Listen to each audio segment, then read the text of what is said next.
Hi guys, welcome to my vlog. And guys, magmumotor tayo, uwi tayong Bicol. Yan, dito tayo dumaan sa Antipolo.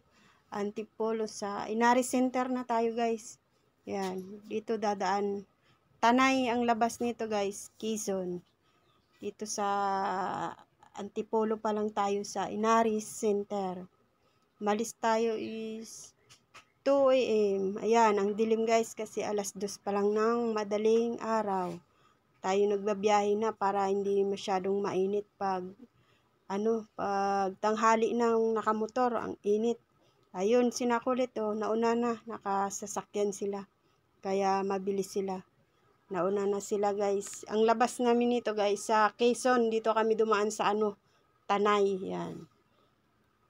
Punta tayong Bicol, doon tayo magbabakasyon muna guys. Ilang araw.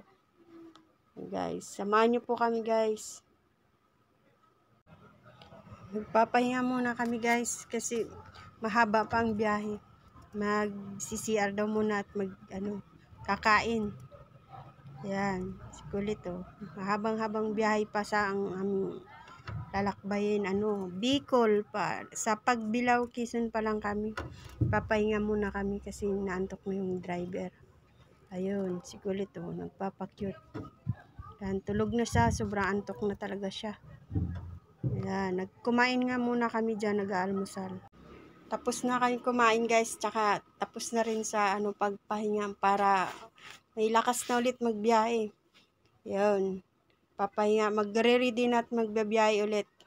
Ayun, bago kami nga umalis, kaya nagdumaan muna sa sa CR para umihi yan. Umihi kami, ang ganda nung CR nila dito guys, ang ganda ng decoration nila, ang ganda ng mga ilaw. Ayun, prepare na kami para umalis. Ayan, ang ganda guys Yun, nasiraan nga kami guys. Ayaw na mag-start yung kotse na sinasakyan ni Kulit. Ayan. Kaya wala kaming choice kundi mag-antay ng bilihan ng battery. Hindi na siya nag-start yung battery guys.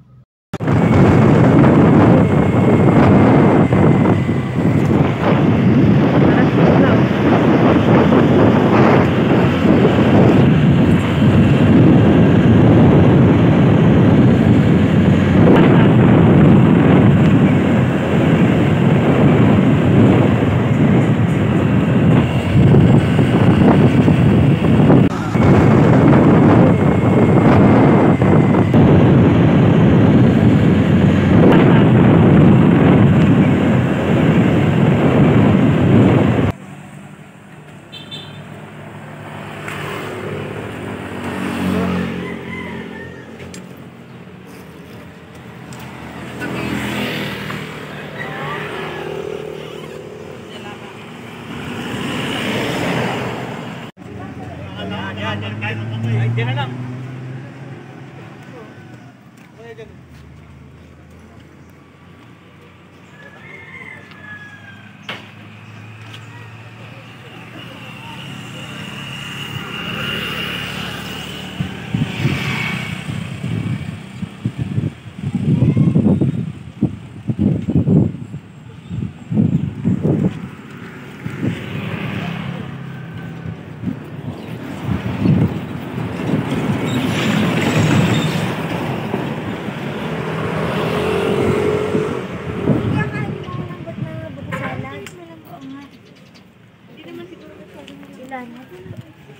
Ilan po?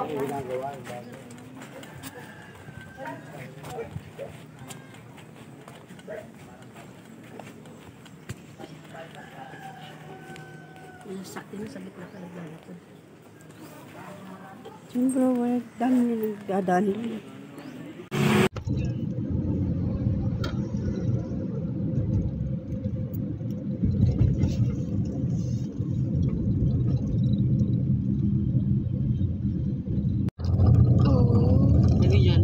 Hindi. Ayun.